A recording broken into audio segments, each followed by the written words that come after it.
কক্সবাজার সমুদ্র সৈকত কলাতলী পয়েন্টে ট্যুরিস্ট পুলিশের অ্যাডিশনাল ডিআইজি আলহাজ আপেল মাহমুদ উচ্ছেদ অভিযান পরিচালনা করে অবৈধ লকার জব্দ করেছেন। এ সময় পর্যটকদের নিরাপত্তা ও সৈকতের সৌন্দর্য রক্ষার উদ্দেশ্যে বেশ কয়েকজনকে নোটিশ দেওয়া হয়েছে। স্থানীয় ব্যবসায়ী ও পর্যটকরা এই উদ্যোগের প্রশংসা করেছেন। আরাফাত শিকদারের প্রতিবেদনে থাকছে বিস্তারিত।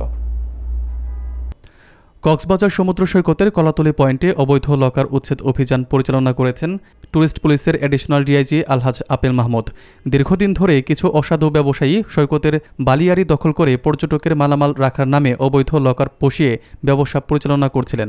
2021 সালে জেলা প্রশাসকের অনুমোদনে একমাত্র লকার স্থাপন করা হয়েছিল, যা সুনামের সঙ্গে পরিচালিত হচ্ছিল এবং প্রতি ঘন্টায় পর্যটকের নিরাপত্তার স্বার্থে একটি নির্দিষ্ট মূল্য ধার্য করা হয়েছিল।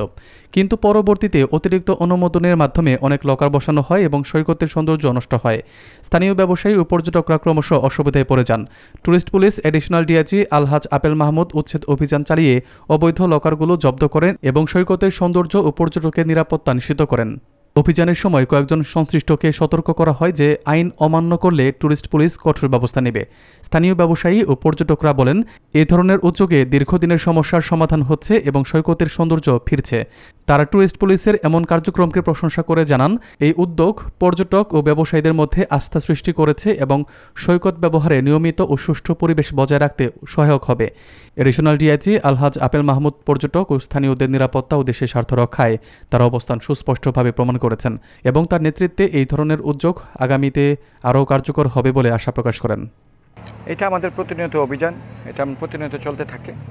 আমাদের বক্তব্য হচ্ছে যে আমরা হকার বিরোধীও না, হকার থাকবে বাট একটা ডিসিপ্লিন ওয়েতে থাকবে। লকারের যে অব্যবস্থাপনা, লকারেরও প্রয়োজনীয়তা আছে। আমাদের পর্যটকরা এখানে লকারে মালামাল রাখবে, এটি স্বাভাবিক। তো এখানে লকারগুলোকে সাইড আপ করে রাখতে হবে, কিন্তু লকারের মাধ্যমে, তারপরে বক্সিংয়ের মাধ্যমে, এটার মাধ্যমে সেটার মাধ্যমে বীজ দখলের যে অশুভ পায়তারা, এই পায়তারা বন্ধ করতে হবে। এই পায়তারা যদি বন্ধ না হয় তাহলে টুরিস্ট পুলিশ কঠোর অবস্থানে ছিল, কঠোর অবস্থানে আছে। আজকেও তাদেরকে সরাই দিলাম নিজেরা, এরপরে যদি বসে কঠোর আমরা আইনানুগ ব্যবস্থা নিব। আমরা জেলা প্রশাসন মহোদয়ের সাথে কথা বলেছি, এডিএম মহোদয়ের সাথে কথা বলেছি। ওনারা বলেছে কার্ড আছে ঠিকই, কিন্তু তাদের অ্যালাউড নাই যে বিচের মাঝখানে বসতে হবে। কেউ এরকম অ্যালাউড করে নাই। আপনার কার্ড থাকুক আর না থাকুক, বৈধ অবৈধ, we don't care.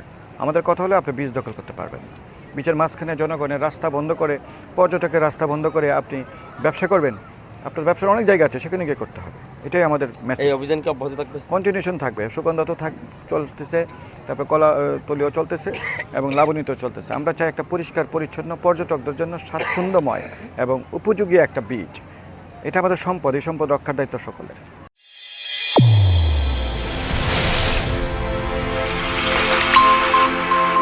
Channel A1 Hridoy response.